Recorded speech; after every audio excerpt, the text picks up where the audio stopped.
Friends, today I am going to teach you if how to download and install font styles in Windows 10.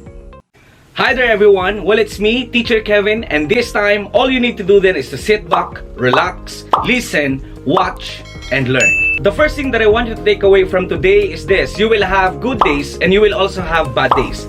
But you will always learn something more, something new, and you will learn more overall on bad days than good days. You will learn more about yourself, you will learn more about life, love, leadership from different principles, and you will build your character. Well, my dear students, in this world, you must learn to accept life so that the world will accept you. Right, so, well, this one will definitely help you to add more of your font style collections if you want to use more stylish, more decorative font styles. Then I can definitely teach you if how to download and at the same time to install. So don't forget to like, share, comment, and subscribe in our YouTube channel. Thank you so much, and let's do this. Okay, so as you can see, my dear friends, we are now in Google Chrome right now, alright? And actually there are so many websites or web pages wherein we may download or look for font styles, and there are so many free font styles that we may download and use. First option, we have here Google. Let's proceed to Google, my dear friends, and we just didn't need to type in font search or font styles, and definitely there are so many websites that will appear where we can download font styles. All right, font style, there you go, font style download, and different websites will appear. Okay, the fonts, 1001 free fonts, and more. Any of these can be used to download the font style that you want to use. All right, but I am recommending this one, the font. All right, thefont.com. Okay, so click on this one and we will be redirected to the different options, dear friends, choices for different type or style of font styles. Okay, so let's just then try to use at least two here. Okay, so we have this another day. The next thing that we will do here to download it is to simply click download. Click on download, my dear friends, and there you go, it's already downloading. It's a zip file actually. Now let's try to use another one. Let's use Chris Master, for example. If you also want to search for more, then you can use this search bar to type in or different options here: fantasy, foreign book, techno, gothic, and more.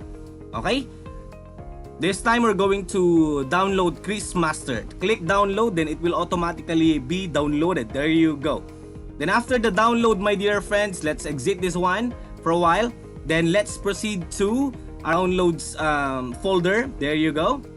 Okay, there you go. We can see Chris Master and another day. All we need to do here is, of course, to unzip this one, but make sure that you have WinRAR.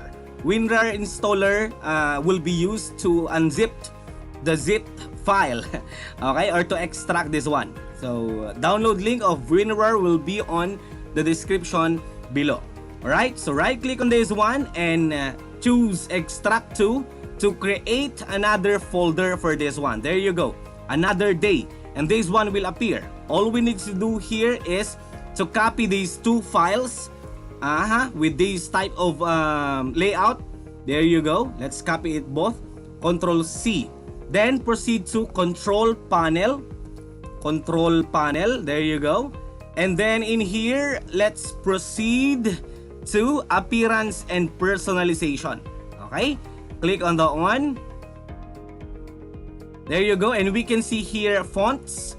Click, and all we need to do then is, of course, to paste the two files that we've just copied. Right, Control V. There you go. Installing another. Do this for all current. Yes. There you go. Wait for it until it's done installing. We already have another day in our collection. Next, let's try to use another sample here. We have the Chris Master. right click and then extract to Chrismaster to create another folder. There you go. There we go. Let's copy this file, Control C, and then again proceed to control panel. There you go. And appearance and personalization, fonts, and all we need to do then is to paste that one again. Control V, or let's paste it. There you go. Installing Chrismaster regular. After this one, we're good to go. Let's open MS Word and let's see if we can already use those font style. Okay, we have another day and Chrismaster. Alright, so let's type in a text here, or let's just then look for the font style that we've just installed. Chrismaster. There you go. It already appears here. There you go. We have the Chrismaster. I'm going to use it. Teacher Kevin PH. There you go. Let's enlarge it. There you go. Oh, misspelled word.